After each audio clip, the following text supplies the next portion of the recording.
Welcome to The Bridge. We are a show which connects East and West. My name is Jason. I'm originally from California, now living here in beautiful Beijing, city of museums. Today with me is Bebe. Hello. Hi, everybody. Today we have a special guest. Sir Gilbert van Kerckhove is from Ghent, Belgium, where he graduated with a master's degree in electronic engineering. He speaks Dutch, French, English, Portuguese, German, survival Spanish, and survival Chinese. He first moved to China in 1980. He is the president and founder of Beijing Global Strategic Consulting Company Limited, a wholly owned foreign enterprise in management consulting that provides strategic guidance, investment and development advice, and lobbying to foreign and Chinese companies and entities. Since the early 2000s, he has been assisting the Beijing municipal authorities in areas of economic studies and foreign investment promotion. He was deeply involved in the preparations for the 2008 Summer Olympics in Beijing. His book, Toxic Capitalism, was published in August 2012. He is a recipient of the highest award for foreigners in China, the Friendship Award. He's also rotating chairman of the Foreign Expert Committee, Belt and Road in International Talent. He's also been knighted and earned the Knight of the Order of the Crown in Belgium. And finally, he has also worked in Brazil, Nigeria, Spain, Thailand, Indochina, Burma, currently Myanmar. There's more, but we only have an hour. Welcome to the show, Sir Gilbert. Hello, everybody. Hi, Sir Gilbert. I'm not able to say your last name correctly. It's difficult. Van Kerckhove. Kerckhove. Van Kerckhove. Kerckhove. Yes. Okay. Sorry about that. I played my parents. It's okay. Thank you so much for coming to our show. And I want to share a kind of a funny story. So a few weeks ago, Jason said, "Oh, we're gonna have an interview with Sir Gilbert van Kerckhove." I was like, "Wait a minute! I just bought his book." So literally days before Jason sent me the message, I got this book online.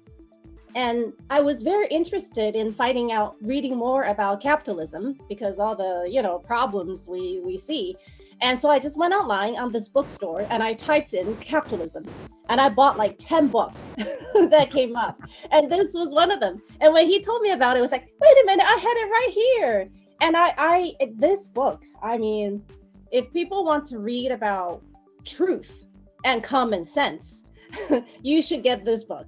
So I totally enjoyed it, and I agree with the sensible things you said, and also all the observations. Thank you so much for writing this great book. Welcome. Thank you for your comments. Yeah. Well, I know this is not on the questions, but I was reading the book yesterday again, and I was rereading the introduction, and in it you start talking about how young people oftentimes say we have this green thing, like, making sure you bring your own bag to the grocery store.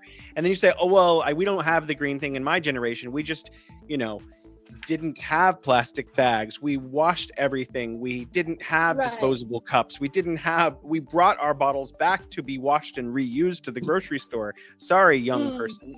We didn't have, it wasn't a trend in my day. That was just how things were. I could totally envision that conversation between my mom and me. I mean, the way we lived back in the 1980s, I was born in 1980. So I'm also really interested in your experience when you first came to China. And in the book, you mentioned that you just followed the money and came to China. And that's rather odd, because 1980 in China, that's not really where you go to get rich. Right? Yeah. Now maybe. It's many people ask me this question: why did you come to China in 1980? Sounds very, suspicious. Were you communist? You were fleeing your country? No. I was chasing the money. And the reason was I was looking for a job, and I got this job offered in Beijing. It was, first of all, it was well paid.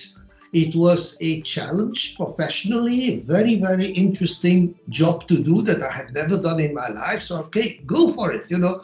So when I came to China, there was no plan to stay here so long time. It was just like one more year, and I'm still around 42 years later. Wow. So you have been here for a very long time, and I think that is, in fact, I think you've lived here as a foreigner longer than anyone I've ever interviewed or met, period. So would you tell us about what China was like in 1980, 1981 versus what you see today? And how did that transformation take place? What did it look like? It's a good question. And usually when I start a seminar introducing to foreign people what is China about, I show them always 2-3 pictures. They're always the same. A picture that I took from Chang'an Avenue, from Jianguomenwai Bridge, where you see countryside, basically, with one small tower at the end of that avenue, which was the Beijing Hotel. There was no any other big building. There were hardly any cars on the street. There were some buses on the street. That was it. I went back exactly to the same spot 25 years later. And that is like amazing. You see all this glimmer of buildings along Chang'an Avenue, completely traffic jam on Jianguomenwai Bridge. And then I say, well, you know, this is what happened in China in 25 years. Can you believe? And like I always tell the people, the changes you see you know, from the early 80s to today, it's really amazing. And many of the young Chinese have no clue where their country comes from. For them, it's also discovery. And they first say, oh, you know, Gilbert is talking nonsense, you know, but then I show the pictures, like that one picture that I took in a Hunan street where everybody was gaping at me on the street because they said, gosh, you know, what's this? You know, is that an extraterrestrial standing there?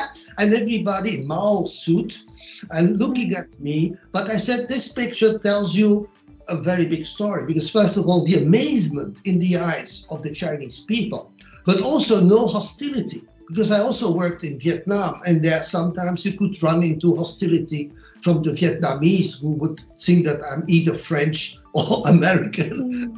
And now this has changed a lot, but yeah, you know, it's different. So I never had this hostility, just amazement and curiosity from the Chinese. And then people ask me, what's, you know, the biggest change you have seen? I say, well, you see the change in architecture, you see the change in technology, which is amazing. I mean, you know, China has become a super country in terms of communication, modes and everything.